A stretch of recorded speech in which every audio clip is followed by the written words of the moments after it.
4 unforgettable seasons. 4 years of real westerns on NBC every Friday night from 1967 to 1971.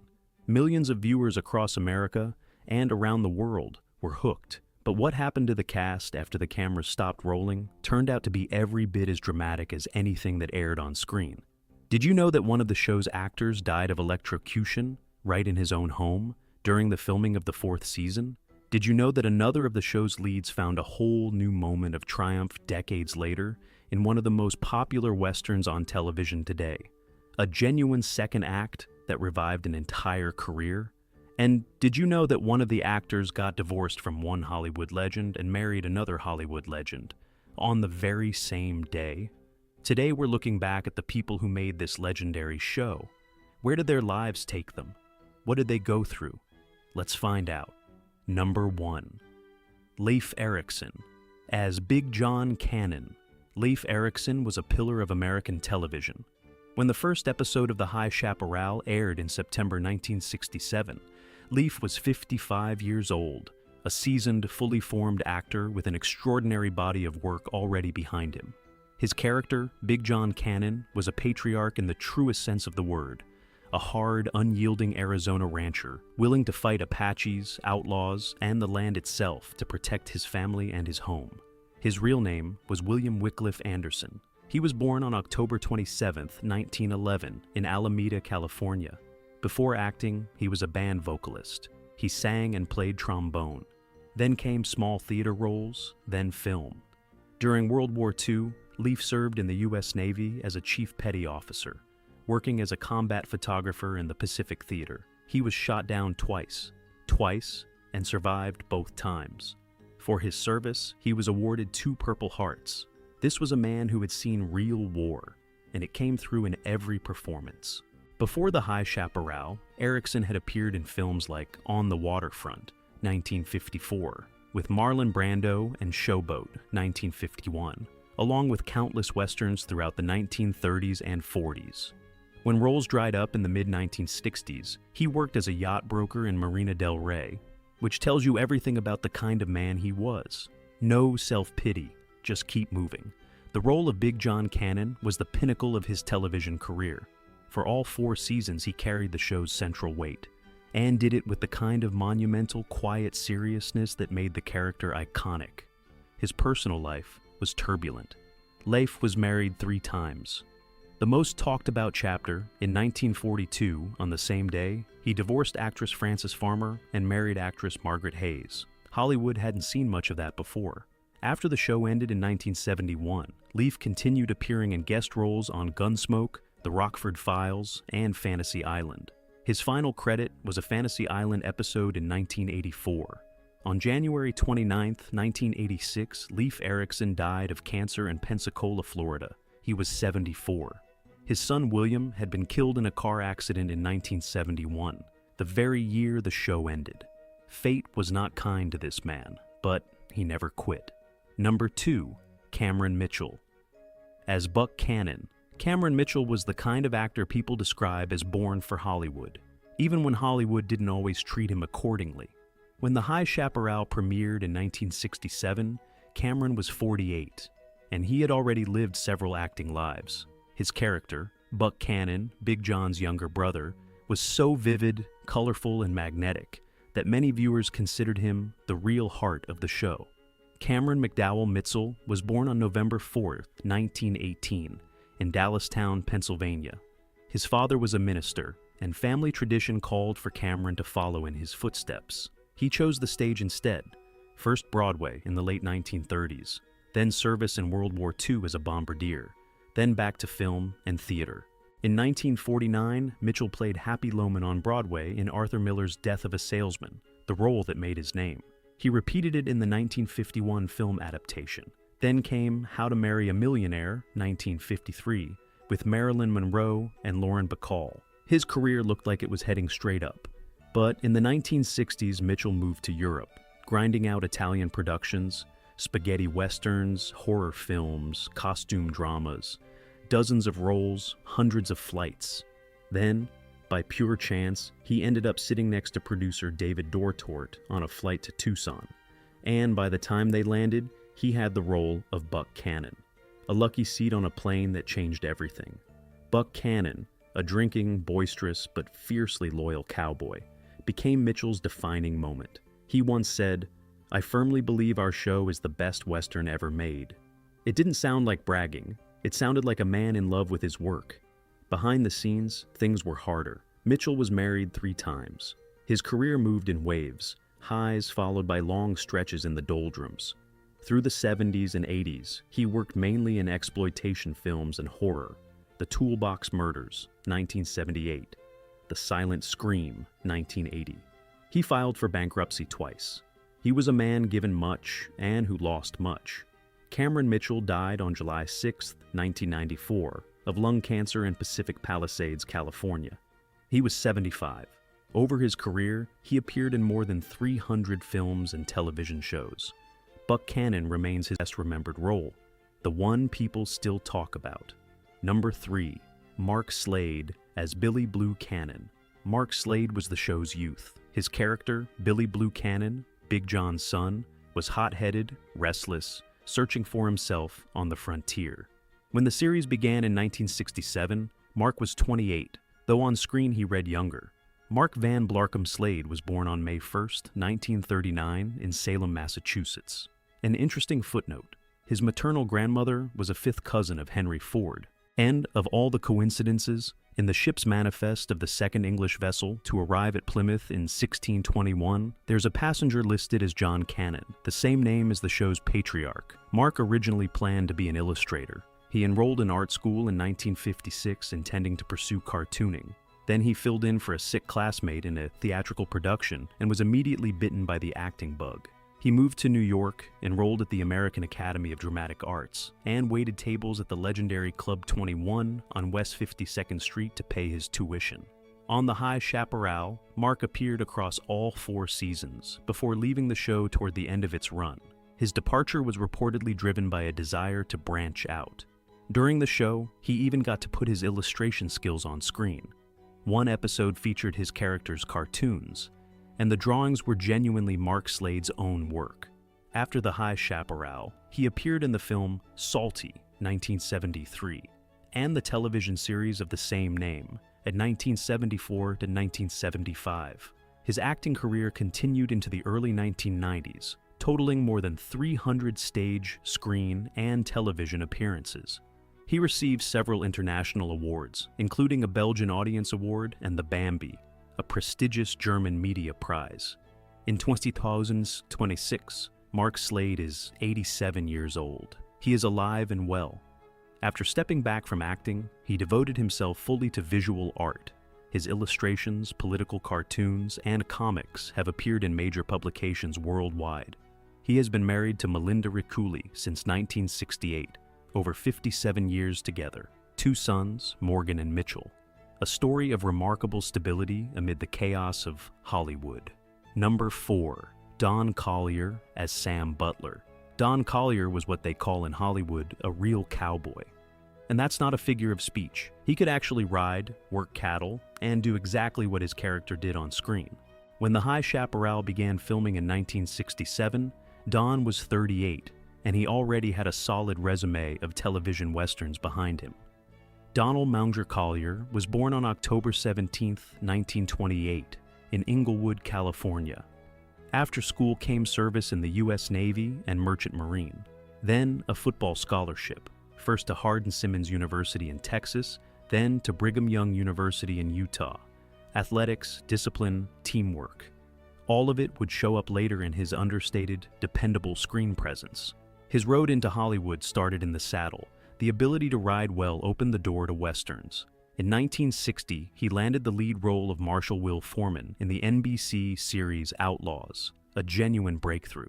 When Outlaws was canceled after 2 seasons, Don moved over to the High Chaparral, where he played Sam Butler, the ranch foreman and Big John Cannon's right-hand man, and stayed for all 4 seasons. "My role is simple, a man who tends cattle, and I play it straight," he said in a 1968 interview. That directness is exactly what audiences responded to. Sam Butler was the image of honesty, loyalty, and competence. Don Collier was the same way in real life. After the High Chaparral, Don stayed busy. He appeared in 3 films with John Wayne: El Dorado, 1966, The War Wagon, 1967, and The Undefeated, 1969. Later came the role of William Tompkins in The Young Riders, ABC, 1989-1992, plus appearances in Gunsmoke and Bonanza TV movies. His cowboy image made him the face of Hubba Bubba chewing gum. Big bubbles, no troubles. Don Collier died on September 13, 2021, of lung cancer in Harrodsburg, Kentucky. He was 92. Right up until his final years, he remained active, attending High Chaparral fan gatherings, visiting Western festivals in Kanab and Tombstone. He was the real thing, right to the end. Number 5. Frank Silvera.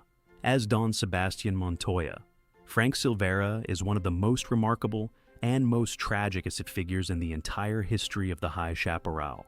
His character, Don Sebastian Montoya, the proud commanding Mexican patriarch, father of Victoria and Manolito, was designed as an equal and opposite force to Big John Cannon.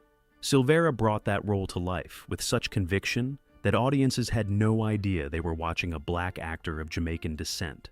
Frank Alvin Silvera was born on July 24, 1914, in Kingston, Jamaica. His family moved to Boston when he was 6. Light complexion by nature, he spent his career playing a wide range of ethnic roles: Latin American, Polynesian, Italian, Spanish. He was called the Man of 1,000 Faces. He appeared in 2 Stanley Kubrick films, Fear and Desire, 1953, and Killer's Kiss, 1955. He played General Huerta in Viva Zapata, opposite Marlon Brando. He was nominated for a Tony Award for Best Actor in a play for Camino Real in 1953. Silvera was deeply committed to the civil rights movement. In 1964, he founded the Theater of Being, a theater company in Los Angeles for black artists, which he funded largely out of his own pocket and poured enormous energy into. His principled stand on equality was extraordinary for Hollywood at the time. He was part of the High Chaparral from the very first episode in 1967. Producer David Dortort made a deliberate, if quiet, political choice by casting a black actor as a Mexican aristocrat, a statement that was never announced publicly, but was felt. Don Sebastian Montoya became a fully realized character. Big John's equal in authority, in complexity, in screen presence.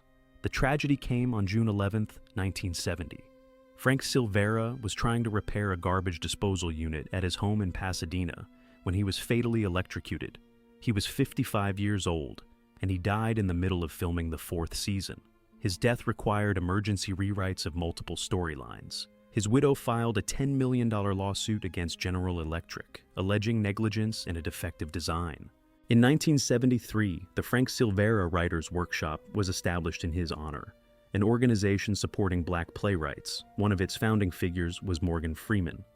Number 6. Rodolfo Acosta. As Vaquero. Rodolfo Acosta was one of those actors Hollywood spent decades casting as a threat: the bandit, the Apache chief, the villain. The High Chaparral offered him something completely different. His Vaquero, a ranch hand, was a character written with respect, competence, and real dimension. That was rare for Mexican-American actors in that era. Rodolfo Perez Acosta was born on July 29, 1920, in El Paso, Texas. When he first appeared on the High Chaparral in 1967, he was 46, with a rich career behind him: Mexican cinema, U.S. Navy service in World War II, training at the Palace of Fine Arts in Mexico City. His sharp features and powerful presence had made him a natural choice for villain roles in Hollywood westerns. Apache chiefs, outlaws, schemers, and dozens of films.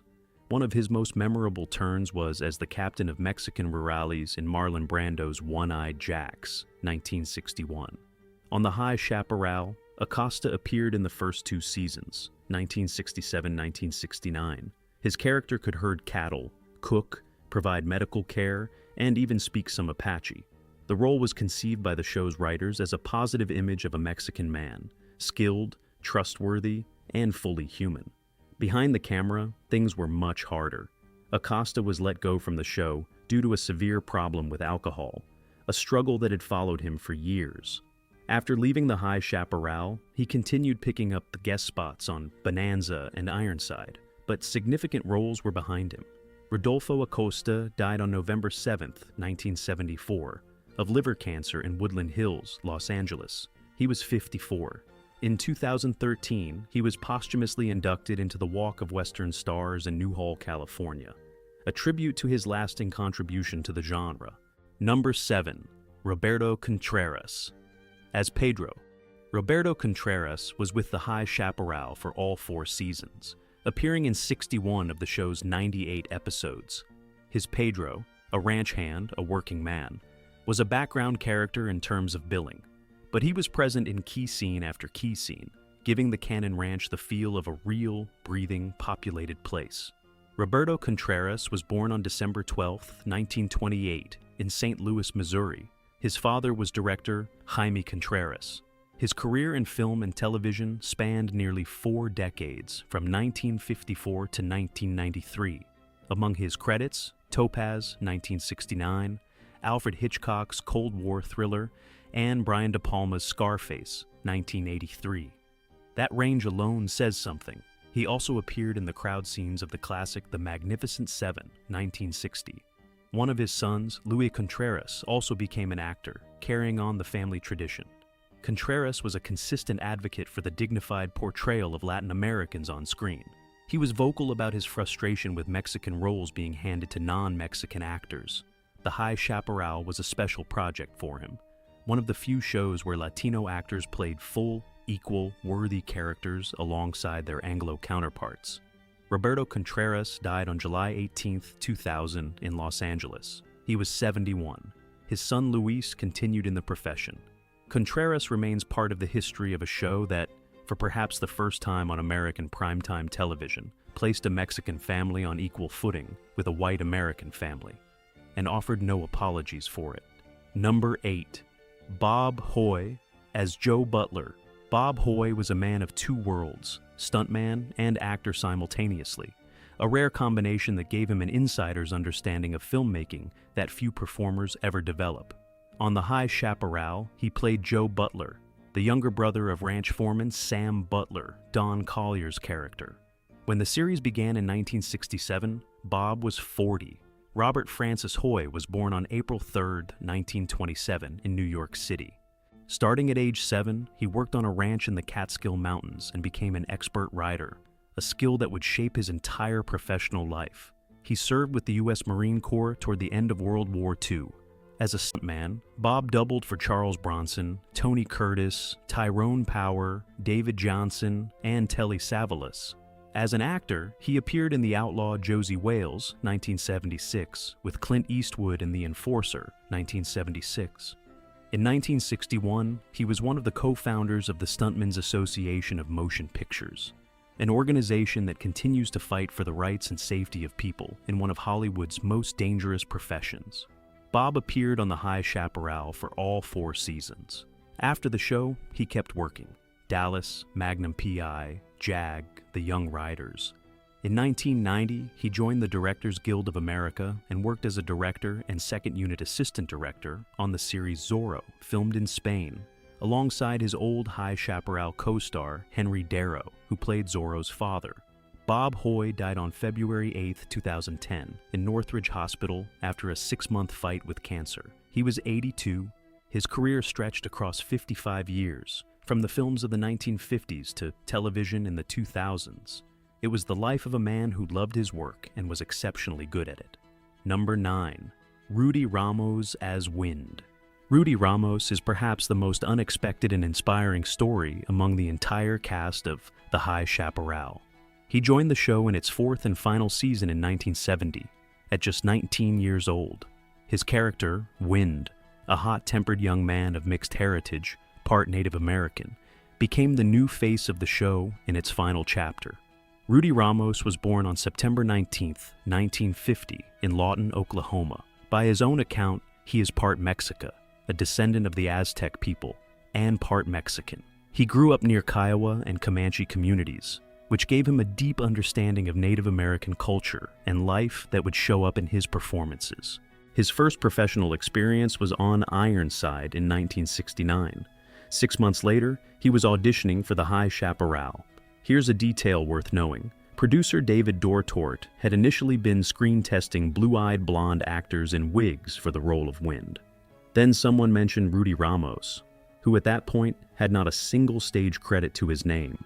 Ramos came in, performed a scene from the play A Hatful of Rain, and got the part on the spot. After the High Chaparral, Rudy went on to appear in dozens of TV series and films. The Enforcer, 1976, with Clint Eastwood, The Driver, 1978, Colors, 1988, with Sean Penn and Robert Duvall. From 1987 to 1988, he was a series regular on Hunter on NBC. In 1977, he received a Los Angeles Drama Critics Circle Award for his ensemble work in a theatrical production. And then came a real renaissance. In the late 2010s, Rudy Ramos joined the cast of the massively popular Yellowstone with Kevin Costner playing Felix Long. It was a full-circle moment, a Western about a ranching family where Ramos once again plays a man caught between two worlds. In 2026, Rudy Ramos is 75 years old and still going strong. In 2019, he was inducted into the Oklahoma Movie Hall of Fame. Wind grew up and became a legend. Number 10. Ted Markland. As Reno. Ted Markland was one of the actors who gave the High Chaparral its texture. His character Reno, a hand on the cannon ranch, had no show-stopping monologues, but episode after episode, his presence helped make the world of the show feel genuinely alive. When the series began in 1967, Ted was around 35. Ted Markland, full name Edward Markland, was born on September 27, 1932. His acting career spanned more than 40 years, from television westerns in the 1950s to independent film in the 1990s. Before the High Chaparral, he had appeared on The Rough Riders, All the Young Men, and various anthology series. On the High Chaparral, Ted was a fixture of the ensemble for the show's entire run. Reno was dependable, quiet, and ready for action. Exactly the kind of character that holds the living fabric of a Western together. After the High Chaparral, Markland worked primarily in character roles, a wide range of projects, from television dramas to independent films. He was never a household name, but within the industry he was known and respected as a technically solid, consistently reliable actor. Ted Markland died on August 1, 2014. He was 81. He left behind an extensive filmography and a good reputation. A man who always did his job honestly and well. Number 11. Jerry Summers. As Ira. Jerry Summers was another essential face of the High Chaparral ensemble. His character Ira, a ranch hand, appeared from the first season onward and for several years was an inseparable part of daily life on the Cannon spread. Jerry Summers, given name Gerald David Summers, was born in 1935. He was both a professional actor and a stuntman, a combination that opened doors specifically in westerns, where physical ability mattered just as much as acting. Throughout his career, he worked primarily in the western genre. The High Chaparral was his most sustained and visible project. After the show ended, he continued picking up television credits, though no major roles came his way. What we do know is that Jerry Summers spent all those filming years in Tucson and on the outdoor sets of old Tucson studios, and he later spoke warmly about that period of his life. One quote preserved on an official High Chaparral site captures it perfectly. He said that one time would have been enough, but he wouldn't have missed it for anything in the world. Jerry Summers died in 1997. He was part of a generation of actors who knew how to build a world around the leading players, quietly, professionally, without ego. That's exactly the kind of work that makes good television.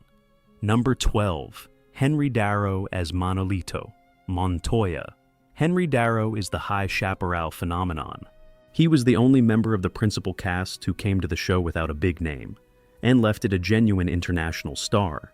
His Manolito Montoya, charming rogue, Victoria's brother, Don Sebastian's son, became arguably the most beloved character in the show's entire worldwide fan base.